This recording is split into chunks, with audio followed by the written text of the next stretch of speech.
Mr. Chairman. President Trump has made it clear that he only opposes lawful immigration when non-white people immigrate to the United States.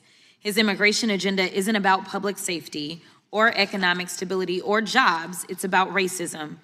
It was racist during his first administration. It's racist now. And like his first administration, he's hired a bunch of racists to carry it out. In fact, I'm gonna pause here really quickly. I know we're talking about TPS, but I don't know if anyone else has mentioned the fact that ICE agents were literally dragging a pregnant woman just this week in a viral video. So don't tell me that this isn't about cruelty, because it is. Moving on.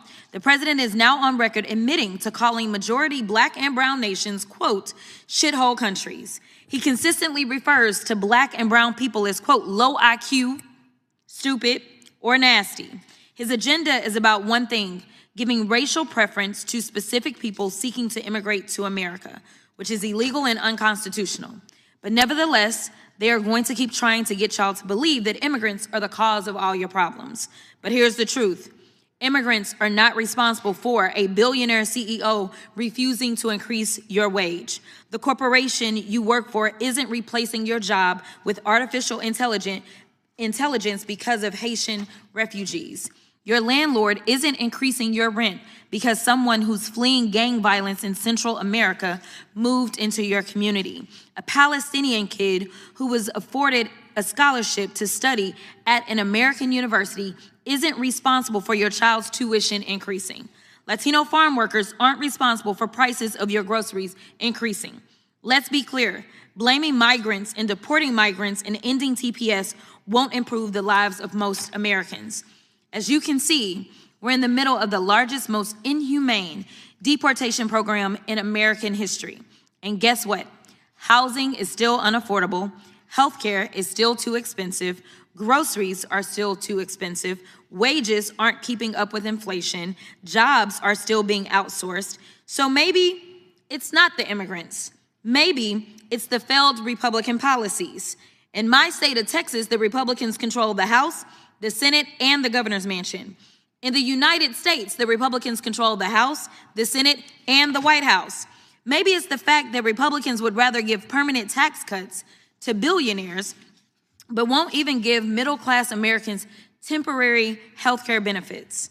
Maybe it's the fact that President Trump has the wealthiest cabinet in American history, and these people are out of touch with the American public.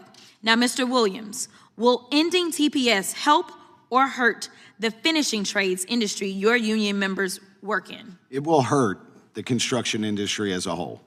Let me tell you this, or let me ask you this ain't in here.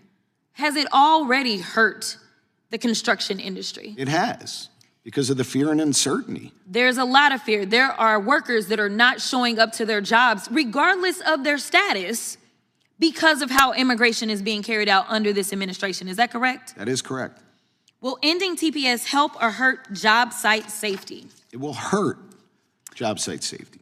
Will ending TPS help or hurt affordability in our communities? It will hurt affordability in our community. Exactly. As people are complaining about the fact that housing is up, you've got to think about what those input costs look like. Those input costs, besides the fact that he's been reckless and ridiculous and not been reined in as it relates to the tariffs, and we know that we get a lot of lumber out of Canada. We want to fight with Canada. We want to fight with Mexico. And then we want to tell people that have come here and are going through the process, and I'm not going to say that any process is perfect, but the last time that I checked, Republicans continue to offer us concepts of a plan instead of actual plans, because they would rather campaign on the chaos instead of fixing it. Listen, none of us sitting here, whether you're a Democrat or a Republican, wants to be unsafe in our country.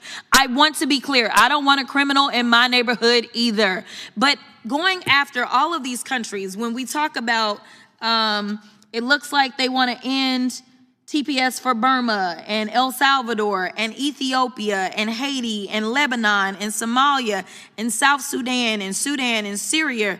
They actually do have, Ukraine got extended a little bit and Yemen got extended a little bit. But the vast majority of these countries, there's one thing in common. A lot of those people from those countries have a little bit of melanin in their skin. With that, I will yield.